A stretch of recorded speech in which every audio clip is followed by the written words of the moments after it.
It's getting late. If we want to catch a boat back before dark, we should probably get going. Indeed. Then, Miss Furina, Yes? when are you planning to head back? Do you need us to escort you? I don't think that will be necessary. I mean, you're not my subordinate anymore. You don't need to look after me. I didn't mean it that way. It's normal for friends to travel home together if they run into each other on the road. There are a lot of mountainous roads in this area. I imagine they'll be even harder to navigate after dark. Exactly! Just like in those ghost stories. 8 paths converge in a wood. Beside them an old house is stood. If you dare to go inside, not a soul will greet your eye. But if you take a closer look, there may be something you mistook. A candle flickers to and fro, yet there's no wind to make it so. What is its secret? What could it mean? In this wood, where mystery screams. Ooh.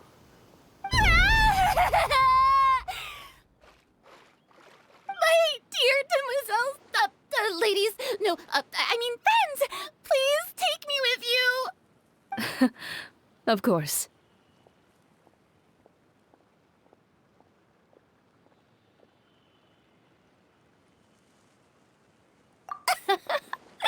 Gotta say, Furina, you are really quite the character. By the way, did I hear you mention that Chlorand used to work under you? Then you must have also been a leader at some point. Well, that's, all in the past now. Besides, being a leader is hard. It wasn't the right job for me. I prefer how things are now. I can come and go as I please, and get to enjoy the sweet taste of freedom. I see. Well, you've certainly picked an apt place to relax. Xiaoying Village is an exemplary choice. Only the best. And I've learned a lot, too. Thank you so much, Miss Hutao and Mr. Zhongli. It's fine. You've thanked us more than enough already. The next time you're in this neck of the woods, I'll treat you to some dim sum in the city. Dim sum. Is that some kind of Liyue term for snacks or desserts? They are a part of it. It's basically a table full of as much tea, sweets, and good company as you can manage. Oh, so it's basically a tea party. Sounds great. Make sure to order the winter melon cake and the lotus flower crisp. They're so sweet and delicious, Paimon knows you'll love them. Ooh, okay. I'll be looking forward to it then. Wait, but didn't you guys say you were here on vacation? How come you're all going home empty-handed?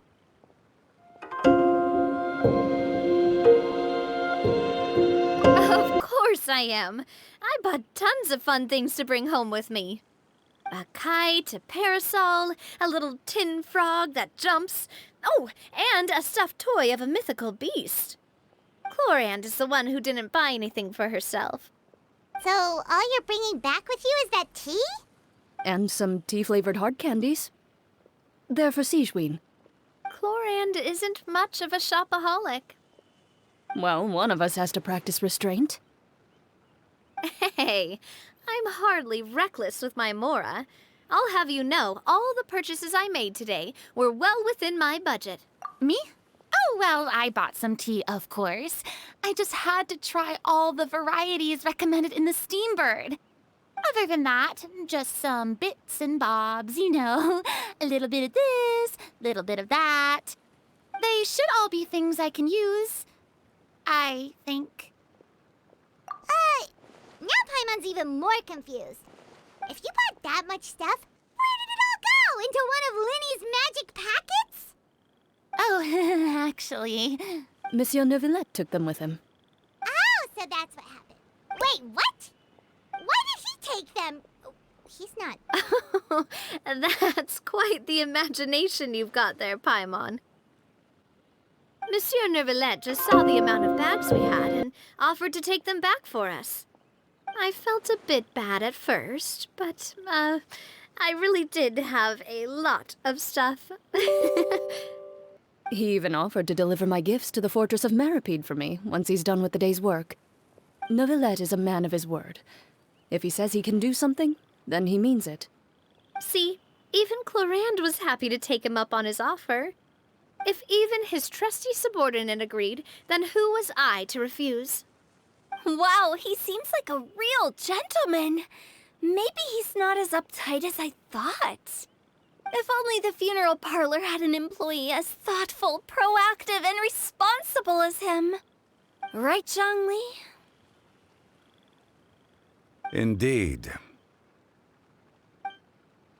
Clorand said Neuvillette offered to deliver her gifts to Risley. So if we go to the entrance of the Fortress of Meripede, maybe we'll run into Neuvillette. But we don't know exactly when he'll show up.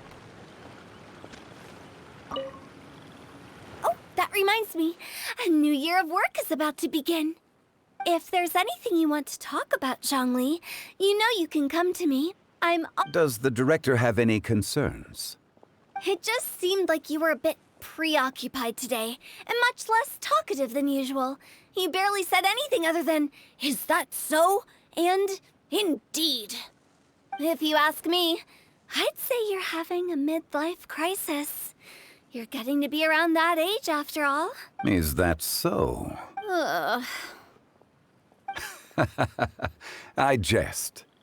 Given its distance from the city, Chaoying Village enjoys a much slower pace of life. Surrounded by such peace and tranquility, I also seem to have developed a proclivity for inactivity. I apologize for making you worry. I see. What do you think, Traveler? Is this atmosphere putting you in a lazy mood too?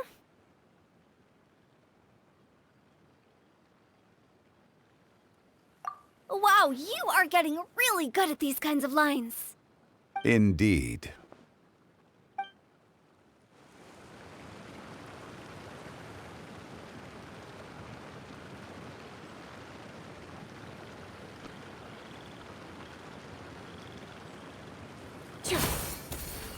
Oh, that reminds me. If there's anything... Does the director... It just... If you ask... Is that... Ugh.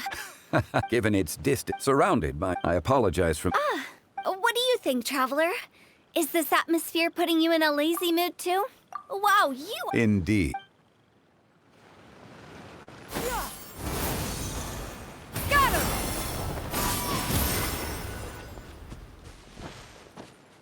Well, everyone, make sure that you've got all your belongings with you before we leave.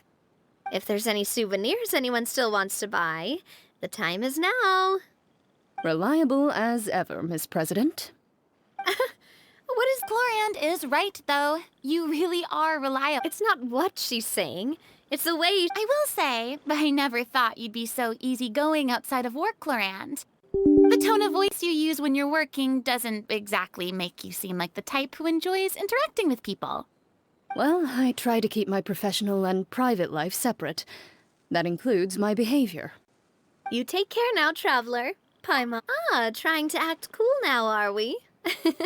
Well, I guess it's not... You are indeed quite strong. It's been great talking to you all. I'm really glad I decided to come to chat. Maybe we could go on an...